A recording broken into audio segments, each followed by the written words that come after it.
એ તમારા અભ્યાસક્રમમાં છે તો અભ્યાસક્રમમાં છે તો રામબાણ ધના તારા હિના ભગત કાકડિયા એનું પૂરું નામ છે રામબાણ। તો રામબાણ કૃતિનો કાવ્ય પ્રકાર કયો છે? તો રામબાણ કૃતિનો કાવ્ય પ્રકાર છે પદ અથવા ભજન। પદ પણ આપેલું હોય અથવા ભજન આપેલું હોય, બેમાંથી એક પણ આવે, પદ અથવા ભજન। ત્રીજો છે શ્યામ રંગ સમીપે કાવ્યનું કવિનું નામ શું છે?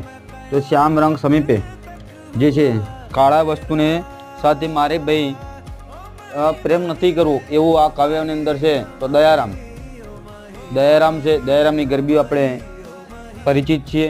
દયારામ રચિત કઈ ગરબી તમારા અભ્યાસક્રમમાં સામેલ છે? તો દયારામ રચિત કઈ અભ્યાસક્રમમાં સામેલ છે? તો શ્યામ રંગ સમીપે।